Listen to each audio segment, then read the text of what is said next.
മഴവില്ല് season 2. രചന കർണൻ സൂര്യപുത്രൻ. അവതരണം ഷാഹുൽ മലയിൽ. Editing Faisal C M Nooncheri. Perumbavoor, Ernakulam ജില്ല. സമയം രാത്രി 11 മണി. റോഡരികിൽ നിർത്തിയിട്ട ജെആർ ട്രാവൽസിന്റെ ബസ്സിനകത്തേക്ക് ACP സുദീപ് കയറി. അവിടെ ഏറ്റവും പുറകിലെ സീറ്റിലായി കർണനും ഷിനുവും ഇരിക്കുന്നുണ്ടായിരുന്നു. സുദീപ് അവിടെ അടുത്തേക്ക് ചെന്നു. എന്നാലും നിങ്ങൾ വേണ്ടാത്ത പണി കാണിച്ചത്. അയാൾ അവർക്കരികിലായിരുന്നു. ഇത്രയും പിള്ളേരുണ്ടായിട്ട് ആ രാജീവിനെ ഏൽപ്പിക്കേണ്ട വല്ല കാര്യം ഉണ്ടായിരുന്നോ? ഇതിപ്പോ പണിയും പാളി ജയരാമൻ സാറ് നാണം കിട്ടും. പുള്ളിക്കിപ്പോ വീട്ടിൽ കയറാൻ പറ്റാത്ത അവസ്ഥയായി. സുദീപ് സാറ് പിൻവാതിൽ നിയമനം വഴി പോലീസായതാണോ? കർണനൊരു സിഗരറ്റിന് തീ കൊളുത്തി. ആ കുഗ്രാമത്തിൽ 15 പേരടങ്ങിയ ഒരു പ്രൊഫഷണൽ ടീമിനെ പഞ്ഞിക്കിടാൻ മാത്രം കഴിവുള്ള ഒരുത്തരാണ് വേദയുടെ ഡ്രൈവർ എന്ന് സാറിന് അന്വേഷിച്ചറിയാൻ കഴിഞ്ഞില്ലല്ലേ? എന്റെ ലക്ഷ്യം അഭിമന്യുവാണ്. അവനോട് ഫൈറ്റ് ചെയ്യാനുള്ള ഗ്രൗണ്ട് ഒരുക്കുന്നതിന് വേണ്ടി ഞാൻ മുറിച്ച് നീക്കുന്ന മരങ്ങളാണ് മറ്റുള്ളവർ. സുഭദ്രയും മകളും ഇല്ലാണ്ടാവേണ്ടത് എന്നേക്കാൾ ജയരാമന്റെ ആവശ്യമാണ്. അതിനു വേണ്ടത് കൊതുക്കേണ്ടതും അയാളും അയാളെ സഹായിക്കുന്ന സാറിന്റെയും ചുമതലയാ. ആ പയ്യൻ നിസ്സാരക്കാരനല്ല. അവനെക്കുറിച്ച് കൂടുതൽ അറിയാതെ ആളുകൾ ഇറക്കിയത് എന്റെ തെറ്റ്. ഇനി ശ്രദ്ധിച്ചോളാം.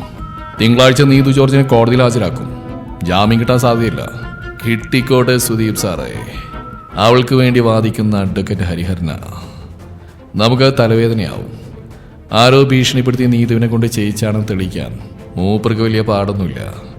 ആര് എന്ന ചോദ്യത്തിന്റെ ഉത്തരം വന്നെത്തി നിൽക്കുന്നത് നമ്മളിലേക്കായിരിക്കും.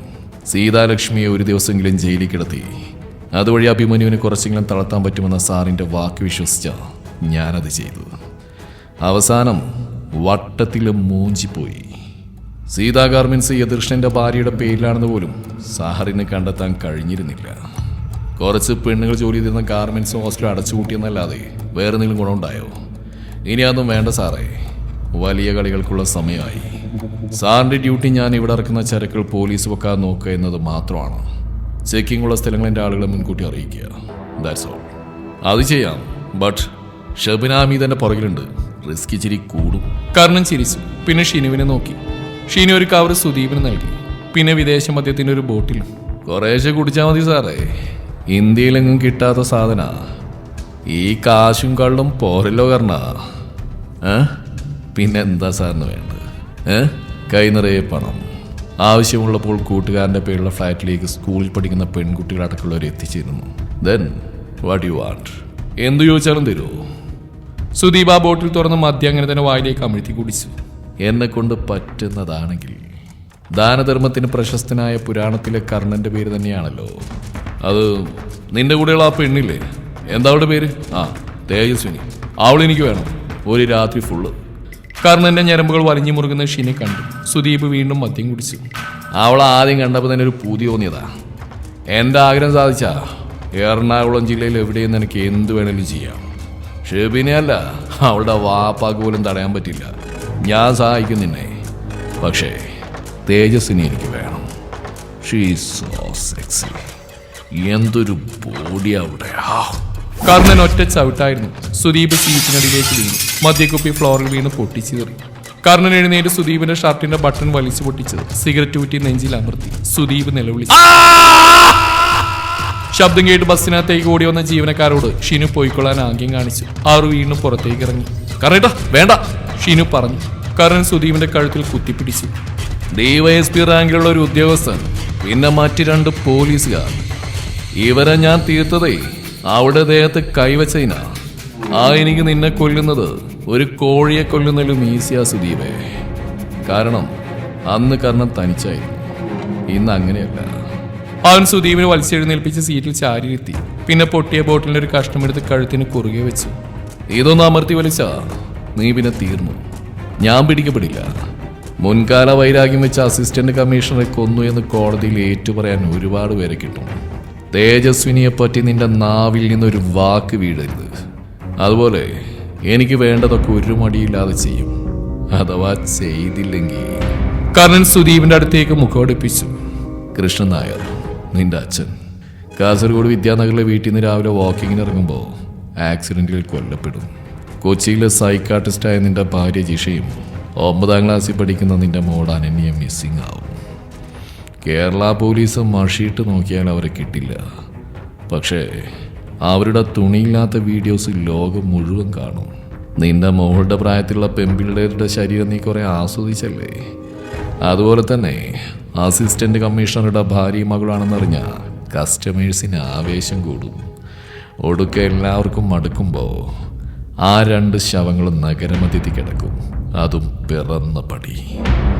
എന്നെക്കൊണ്ടത് ചെയ്യാൻ പറ്റുമെന്ന് നിനക്കറിയാലോ. നിന്റെ കുടുംബത്തിലെ എല്ലാവരുടെയും പിന്നാലെ എന്നും എൻ്റെ ആളുകളുണ്ട് സുദീപേ. അത് ഇന്ന് തുടങ്ങിയൊന്നുമല്ല. നീ ഞങ്ങളെ സഹായിക്കുന്ന വാക്ക് തന്ന അന്ന് മുതലുണ്ട്. എന്തിനാണെന്നറിയോ? ഈ ഷിനുവിനെയും തേജസ്വിനെയും അല്ലാതെ കർണൻ ഭൂമിയിൽ ഒരാളെയും വിശ്വസിക്കില്ല. സ്വന്തം ലാഭത്തിന് വേണ്ടി ഇട്ടിരിക്കുന്ന കാക്കയെ വ്യഭിചരിക്കുന്ന നീ നാളെ എന്നെ ചതിക്കുന്ന അറിയാവുന്നതുകൊണ്ട് തന്നെയാ. മനസ്സിൽ അരുതാത്ത വല്ലതും തോന്നുമ്പോ വീട്ടിലുള്ളവരെ കുറിച്ച് ചിന്തിക്കുക. നിന്റെ ആ കഴപ്പങ്ങ് മാറിക്കോളും. അവൻ വീണ്ടും ഒരു സിഗരറ്റ് കത്തിച്ച് പുക സുദീപിന്റെ മുഖത്തേക്ക് ഊതി. ഒരു കള്ളക്കടത്തുകാരൻ അല്ലെങ്കിൽ ഒരു ക്രിമിനൽ ആ നിലയിൽ എന്നെ കാണുന്നുകൊണ്ടാ നീ ഇങ്ങനെ പെരുമാറിയത്. പക്ഷേ അതല്ല. കർണന്റെ നോട്ടം നീട്ടാനാവാതെ സുദീപ് തലതാഴ്ത്തി. ചെകുത്താനാണ് ഞാൻ.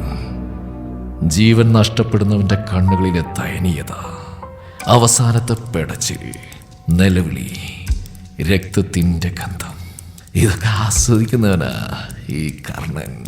നശിപ്പിക്കാൻ തീരുമാനിച്ച ഞാനത് ചെയ്തിരിക്കും. ദൈവത്തിന് പോലും നിന്നെ രക്ഷിക്കാൻ കഴിയില്ല. അതുകൊണ്ട് നല്ല കുട്ടിയായി സുദീപ് സാർ ചെല്ല്. ഇപ്പൊ നടന്നൊന്നും മനസ്സിലാക്കണ്ട. സഹായങ്ങൾക്കുള്ള പ്രതിഫലം ഇതുവരെ കിട്ടിയപ്പോൾ തന്നെ ഇനിയും കിട്ടും. അതിമോഹം കാണിച്ചാൽ കിട്ടാൻ പോകുന്ന എന്താണെന്ന് ഞാൻ പറഞ്ഞല്ലോ. കർണൻ സുദീപിന് വേണ്ടിയല്ല, സുദീപ് കർണന് വേണ്ടിയാണ് ജോലി ചെയ്യുന്നത്. ആ ബോധം ഉണ്ടായാൽ മതി. അതുകൊണ്ട് never try to order, just obey. Is that clear? Sudeep മൂടി. പിന്നെ എഴുന്നേറ്റ് തലതാഴ്ത്തി തന്നെ പുറത്തേക്ക് ഇറങ്ങിപ്പോയി. 10 മിനിറ്റ് കഴിഞ്ഞപ്പോൾ കർണനും ഷിനുവും പുറത്തിറങ്ങി. അവരെ കണ്ടതും ബസ് ജീവനക്കാരായ 3 പേര് ഓടിയെത്തി. റിയാസെ, വണ്ടി മൂവാറ്റുപുഴയ്ക്ക് എടുത്തോ. ഗോഡൌണിൽ സാധനം ഇറക്കിയിട്ട് തിരിച്ച് രാവിലെ ആകുമ്പോഴേക്കും ട്രാവൽസിന് മുമ്പിൽ ബസ് ഉണ്ടാവണം, ഷിനു പറഞ്ഞു. ജീവനക്കാരിൽ ഒരാൾ തലയാട്ടി. ഇവ വണ്ടി ഓടിക്കും ഷിബിനെ. സുനി, നിങ്ങൾ ഉറങ്ങിയേക്കരുത്. ചുറ്റും കണ്ണു വേണം. പൈലറ്റ് വണ്ടി മുമ്പിലുണ്ടാവും.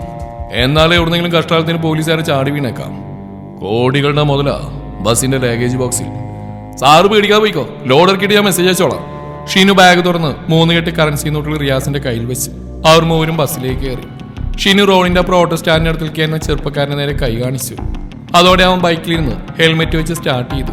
ആദ്യം ബൈക്കും പുറകെ ബസ് റോഡിലൂടെ മുന്നോട്ട് നീങ്ങി. സുദീപ് പാരയാവു കർണേട്ടാ? ഷീനുവിന്റെ ചോദ്യം കേട്ട് കർണൻ ചിരിച്ചു. അവനെ കണ്ടിട്ടാണോടാ നമ്മൾ എറണാകുളം ജില്ലയിൽ കാലുത്തിയത്? അതല്ല. എന്നാ നീ വാ, നാളെ നിനക്കൊരു പണിയുണ്ട്. കർണൻ റോഡ് മുറിച്ച് കടന്നു. പിന്നാലെ ഷിനു. അവിടെ നിർത്തിയിട്ടിരിക്കുന്ന പജീറോയിലേക്ക് അവർ കയറി. സമയം പുലർച്ചെ 4 മണി. മൂവാറ്റുപുഴയിലെ ഗോഡൌണിന്റെ മുമ്പിലിരുന്ന് റിയാസ് മുഖത്തെ വിയർപ്പ് തുടച്ചു. ഓ, ക്ഷീണിച്ചു പോയി. എന്തൊരു മുടിഞ്ഞ ഭാര. ഇക്ക വണ്ടിയിൽ റെസ്റ്റ് എടുത്തു, ഞാൻ ഡ്രൈവ് ചെയ്തോളാം, ഷിബിൻ പറഞ്ഞു. പിന്നെ സുനിയെ നോക്കി. നാളെ നിനക്ക് എന്താ പരിപാടി? ഫ്രണ്ടിന്റെ റൂം ഫ്രീയാ. എന്റെ പെണ്ണിനെയും കൂട്ടി അവിടേക്ക് പോകും. നിനക്കും പെണ്ണോ? റിയാസ് ആശ്ചര്യപ്പെട്ടു. ആ, അതിക്കാക്കറിയില്ലേ, കിളി പോലിരുത്തിയവന് വളഞ്ഞിട്ടുണ്ട്. കോളേജിൽ പഠിക്കുന്ന വെച്ചാ ആണോടാ? എന്നവന് ഞങ്ങൾ കൂടി ഒപ്പിച്ചാടാ. ഒന്ന് പോയിക്ക, ഇത് ട്രൂ ലവാ. ഓവ, കഴിഞ്ഞ മാസം മറ്റേ ടീച്ചറോട് നീ ട്രൂ ലവ് തന്നെയല്ലേ പറഞ്ഞ്? പക്ഷെ അവർക്ക് കിട്ടിയനുണ്ട്. ഇതങ്ങനെയല്ല, ഒറ്റകെ തിന്നു എന്ന വാശി. നടക്കട്ടെ, എന്റെ സങ്കടം അതല്ല. നീയൊക്കെ ചവച്ചൂപ്പിനെ ആയിരിക്കില്ലേ ഭാവിയിൽ ഏതെങ്കിലും പാവത്താൻ കിട്ടുന്നത്. അതിപ്പോ ഇവന് കിട്ടുന്ന അങ്ങനെ തന്നെ ആയിരിക്കും. കർമ്മ എന്നൊന്നുണ്ടല്ലോ. ഷിബിൻ പറയുന്നിട്ട് റിയാസ് പൊട്ടിച്ചിരിച്ചുകൊണ്ട് എഴുന്നേറ്റു. ബസിന്റെ കീ നൽകി ഗോഡൌൺ അടച്ചു. 3 ബസ്സിന് നേരെ നടക്കാൻ തുടങ്ങിയപ്പോഴാണ് ഗോഡൌണിന്റെ ഗേറ്റ് കടന്ന് ഒരു ബൈക്ക് അങ്ങോട്ട് എത്തിയത്. ഇതാരയിക്ക? നമ്മുടെ മുമ്പിൽ വന്നവരാണോ? ഏയ്, ആ ബൈക്കല്ല, ഇത് വേറെ ആരാണ്. ബൈക്കിൽ നിന്നിറങ്ങിയ ആൾ ഒരു കന്നാസ് നിർത്തി വെച്ച് ഹെൽമെറ്റ് ഊരി. ആരാ? എന്ത് വേണം? എന്റെ പേര് ആദി. സ്നേഹമുള്ളവർ ചുരുക്കി ആദി എന്ന് വിളിക്കും. ജയറാമന്റെ വകയിൽ ഒരു അളിയനായിട്ട് വരും.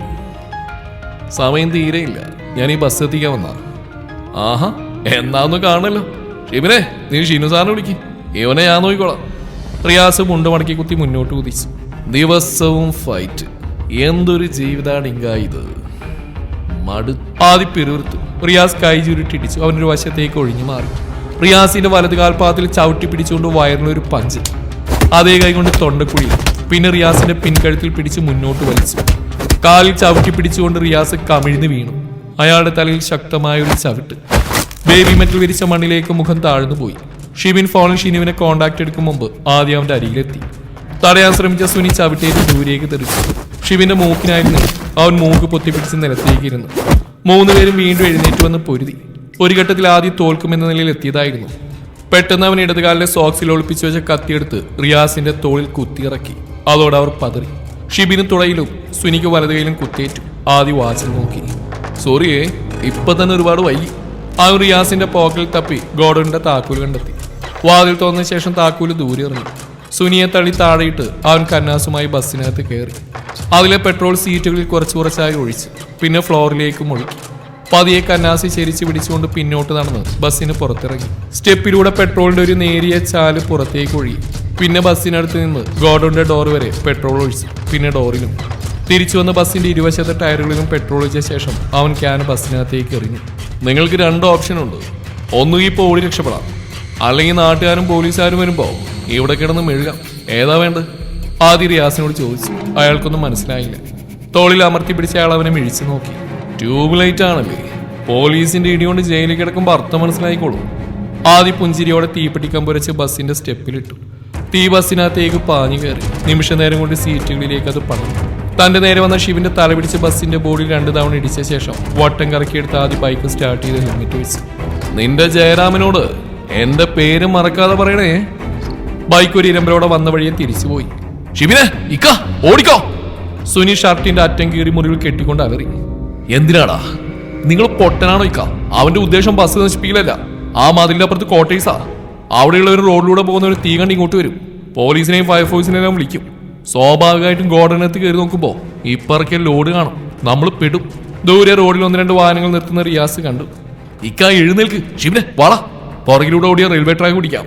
ആളുകൾ അങ്ങോട്ട് വരികയാണ്. റിയാസ് പിന്നെ ഒന്നും ആലോചിച്ചില്ല. ഷിബിനെ താങ്ങി പിടിച്ച അയാളും സുനിയും ഗോഡൌണ് വലതുവശത്തു കൂടി പുറകിലേക്ക് ഓടി. അപ്പോഴേക്കും തീ ഗോഡൌണിന്റെ വാതിലും പടർന്നു പിടിച്ചു. കാതടിപ്പിക്കുന്ന ഒരു ശബ്ദത്തോടെ ബസ്സിന്റെ ഫ്രണ്ട് ടയർ പൊട്ടിത്തെറിച്ചു.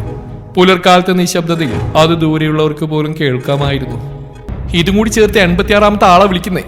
മൊബൈൽ ഫോൺ സ്വിച്ച് ഓഫ് ചെയ്ത് ടേബിളിലേക്ക് ഇട്ടുകൊണ്ട് സത്യഭാമ അലറി. ഗേറ്റിന് വെളിയിൽ മീഡിയക്കാർ വന്നിട്ടുണ്ട്.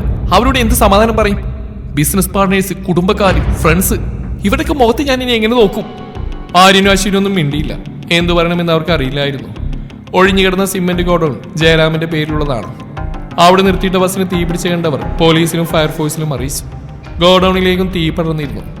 ആളപായമുണ്ടോ എന്നുള്ള തെരച്ചിലാണ് അതിനകത്തുനിന്ന് കോടിക്കണക്കിന് രൂപയുടെ കള്ളനോട്ടും മയക്കുമരുന്നും പിടിച്ചെടുത്ത്. കത്തി നശിച്ച ബസ്സും ജയരാമന്റെ പേരിൽ തന്നെ. നേരം പുലർന്നപ്പോൾ പോലീസ് എത്തി ജയരാമനെ കസ്റ്റഡിയിലെടുത്തു. അനാമിക അമ്മയെ സമാധാനിപ്പിക്കാൻ വേണ്ടി അവിടെ തോളിൽ പതിയെ തട്ടിക്കൊണ്ടിരുന്നു. ഈ തറവാട്ട് മുറ്റത്ത് ഇതുവരെ പോലീസുകാർ വന്നിട്ടുണ്ട്. എന്റെ അച്ഛൻ കൊടുക്കുന്ന കാശ് വാങ്ങാൻ വേണ്ടി മാത്ര.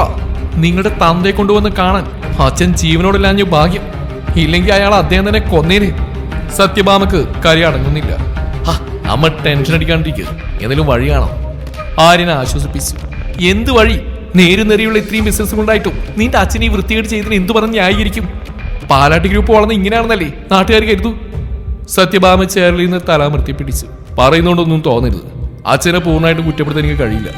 അമ്മ ഇന്ന് ഒരു അച്ഛനോട് സ്നേഹത്തോടെ സംസാരിക്കുന്നത് ഞങ്ങളാരും കണ്ടിട്ടില്ല.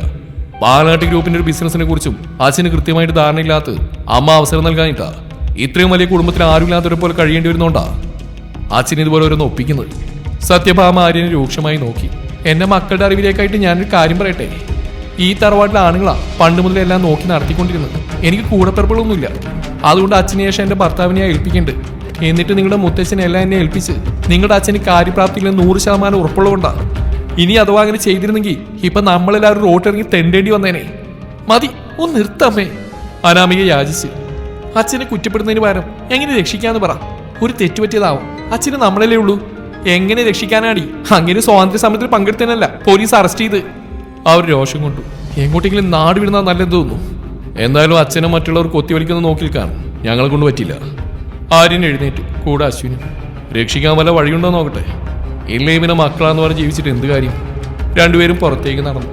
അവിടെ പോർച്ചിൽ ഡേവിഡ് നിൽക്കുന്നുണ്ടായിരുന്നു. അവന്റെ കൂടെ വന്ന ആളുകൾ ഗേറ്റിന് വെളിയിൽ ചാനലുകാരോട് കയർക്കുന്നു. ആര്യൻ ലാൻഡ് ക്രൂയിസറിന്റെ കീ ഡേവിഡിന് നൽകി. അവൻ അതിൽ കയറി സ്റ്റാർട്ട് ചെയ്തു. ആര്യൻ മുന്നിലും അശ്വിൻ പുറകിലും കയറി. ഡേവിഡ് വണ്ടി മുന്നോട്ടെടുത്ത് ഗേറ്റിന് അടുത്തെത്തി നിർത്തി ഗ്ലാസ് താഴ്ത്തി. കബീറെ, ഒറ്റ എണ്ണത്തിനകത്തേക്ക് വിടരുത്. ശരി സർ, കബീർ വിനയത്തോടെ പറഞ്ഞു. പിന്നെ ഗേറ്റ് തുറന്നു. അയാളും കൂടെയുള്ള ഒരു മീഡിയക്കാരെ വകഞ്ഞു മാറ്റി വാഹനത്തിലുള്ള വഴിയൊരുക്കി. ഡേവിഡ് ലാൻഡ് ക്രൂയിസർ റോഡിലേക്ക് ഇറക്കി. ഡേവി, എന്താ ശരിക്കും സംഭവിച്ചത്? അറിയില്ല. ജയരാമന്റെ കൂട്ടുകാരൻ ചെല്ലാൻ പറഞ്ഞിട്ടുണ്ട്, പോയി നോക്കാം. ആരടാ അയാള്? അയാൾ വന്നേ പിന്നെയാ അച്ഛൻ ഇത്രക്ക് വഷളായത്. പേര് കർണനെന്ന, ഡീറ്റെയിൽസ് അറിയില്ല. ജയരാമന്റെ എത്രയും പെട്ടെന്ന് നടക്കാമെന്ന് പുള്ളി പറഞ്ഞു. പക്ഷെ അതിനുമുമ്പ് നിങ്ങൾ രണ്ടാളോട് എന്തോ സംസാരിക്കാനുണ്ട് പോലും. ഡേവിഡ് വണ്ടിയുടെ സ്പീഡ് കൂട്ടി. രാജപ്പൻ ചേട്ടന്റെ മോളുടെ കല്യാണം അടുത്ത ആഴ്ച, പോണ്ടടാ? വിഷ്ണു ചോദിച്ചു. എനിക്ക് ലീവ് കിട്ടാൻ സാധ്യതയില്ല. അവൾക്ക് കോട്ടയത്ത് 3 ദിവസത്തെ എന്തോ പ്രോഗ്രാം ഉണ്ട്. ആദ്യം പറയുന്ന കേട്ടപ്പോൾ വിഷ്ണു അത്ഭുതത്തോടെ അവനെ നോക്കി. വൃന്ദാവനത്തിൽ ഔട്ട് ഹൗസിൽ കഴുകിയ വസ്ത്രങ്ങൾ വിരിച്ചിടുകയായിരുന്നു അവർ. എന്തു പറ്റി? നീ നന്നായോ? എന്താടാ, സാധാരണ എങ്കിലും ഒരു ദിവസം ലീവ് എടുക്കാനുള്ള ശ്രമിക്കാറ്. ഉത്തരവാദിത്തങ്ങൾ കൂടി വരികയല്ലടാ. വീണമോളെ കെട്ടിക്കണം, എനിക്കൊരു പെണ്ണെ കെട്ടിയേക്കൊള്ളാന്നുണ്ട്. അപ്പൊ ഞാനോ? എനിക്കിട്ടുണ്ടേ. എന്ത് കാര്യത്തിന്? നീ തനിച്ച് ജീവിച്ചാൽ മതി. അല്ലേ പട്ടിക്ക് പൊതിക്കാത്ത തേങ്ങട്ടി പോലെയാവും. വെറുതെ എന്തിനൊരു പെണ്ണിന്റെ ജീവിതം കൂടി കളയുന്നു. വിഷ്ണു അതിനെന്തോ മറുപടി വരാൻ തുടങ്ങും മുമ്പ് അവന്റെ ഫോൺ ശബ്ദിച്ചു. യദുകൃഷ്ണന്റെ നമ്പരായിരുന്നു. Hello sir. വിഷ്ണു, നീ വൃന്ദാവനത്തിനില്ലേ? ഉണ്ട് സർ. അപ്പൊ ഇങ്ങോട്ട് വരുമ്പോൾ ഷീബയും കൂട്ടിക്കോ. സുഭദ്രാൻ പറഞ്ഞിട്ടാ. ശരി സർ, ഞാനിത് ഇറങ്ങി. താങ്ക്സ് വിഷ്ണു. കോള് കട്ടായി. ഡ്യൂട്ടി വന്നോടാ? ഓ യെസ് സാറായിരുന്നു. ആ മറ്റേ പെണ്ണില്ലേ ഷീബ, അവൾ താമസിക്കുന്ന സ്ഥലത്ത് നിന്ന് അവളെയും പോക്കി അങ്ങോട്ട് പോവാൻ. സുഭദ്രയെ വിഷ്ണു രാവിലെ സീതാലത്തിൽ കൊണ്ടുവിട്ട് തിരിച്ചു വന്നാണ്. നിനക്കിന്ന് പണിയൊന്നുമില്ല ആദി? ആർക്കറിയാം, തലവേദനയാണ് ഇന്ന് ഇങ്ങോട്ടില്ലെന്നൊക്കെ രാവിലെ പറയുന്നുണ്ടായിരുന്നു. ആ പണ്ടാരത്തിന് പെട്ടെന്ന് ആ മൂഡ് മാറും. ചിലപ്പോൾ ഇപ്പോൾ കാറ് സ്റ്റാർട്ട് ചെയ്തിടാൻ പറയും. ഡോറിലാരോ തട്ട് നീട്ടി വിഷ്ണു ഇന്ന് തുറന്നു. അവിടുത്തെ ജോലിക്കാരൻ കൃഷ്ണനായിരുന്നു അത്. എന്താ കൃഷ്ണേട്ടാ? ആദി കുഞ്ഞിനോട് അത്തേക്ക് ചെല്ലാൻ വേദമോള് പറഞ്ഞു. ലൈറ്റ് കത്തുന്നില്ല പോലും. വിഷ്ണു ആദിയെ നോക്കി. ലൈറ്റ് കത്തുന്നില്ലെങ്കിൽ ആദി, പൈപ്പിൽ വെള്ളം വരുന്നില്ലെങ്കിൽ ആദി, പട്ടികൾ ഫുഡ് കഴിക്കുന്നില്ലെങ്കിൽ ആദി, ഗ്യാസ് സിലിണ്ടർ മാറ്റിയിടാൻ വരെ ആദി. നീ ആരാടാ? ജോണി സിൻസോ? അതാരാ മോനെ? കൃഷ്ണൻ ചോദിച്ചു. ഒരു സായിപ്പാ കൃഷ്ണേട്ടാ. പ്ലംബിങ്, വയറിങ്, പെയിന്റിങ്, അങ്ങനെ എല്ലാ ജോലിയും ചെയ്യും. ഓരായിട്ട് ഡോക്ടറും. ആ അങ്ങനെയാ വേണ്ടത്. ഒരു പണി മാത്രം ചെയ്ത് ഇന്നത്തെ കാലത്ത് ജീവിക്കാൻ പറ്റൂല. ആ സായിപ്പിന് ബുദ്ധിയുണ്ട്. അയാൾ പറയുന്ന കേട്ട് ആദി ശരി കടിച്ചമർത്തി. കൃഷ്ണേട്ടൻ പോയിക്കോ, ഞാൻ വന്നോളാം. അയാൾ തിരിഞ്ഞടന്നു. പാവം എന്റെ പൊന്നു വിഷ്ണു, നിന്നെ ഞാൻ സമ്മതിച്ചിരിക്കുന്നു. ആദ്യം ഒരു ടീഷർട്ട് എടുത്ത് ധരിച്ചു. ഇത് പറഞ്ഞു പോടാ, ആദ്യത്തെ മെയിൻ്റനൻസ് വർക്ക് മൊത്തം നിന്നെ ഏൽപ്പിച്ചതിന് പിന്നിലെ ചേതോവികാരം എന്താണ്? അതിനെയും മനസ്സിലായില്ലേ? പ്രണയം, ദിവ്യമായ അനുരാഗം. വേദലക്ഷ്മിക്കനെ കാണാതിരിക്കാൻ പറ്റുന്നില്ല. പ്രിയതമന്റെ വരവും കാത്ത് അവളവിടെ നോക്കിയിരിക്കുന്നുണ്ടാവും. ഏതോ സിനിമയിലും സലീംകുമാർ പറഞ്ഞ പോലെ റേഷൻ കട മറന്ന് മണ്ണെണ്ണ വാങ്ങിക്കണോടാ. ആദ്യം അവന്റെ വാരലിക്കിളിട്ടിയ ശേഷം മൊബൈലും ടൂൾ ബോക്സും എടുത്ത് വീടിന് നേരെ നടന്നു. തുടരും ഈ കഥയുടെ ബാക്കി ഭാഗം നാളെ ഇതേ സമയം.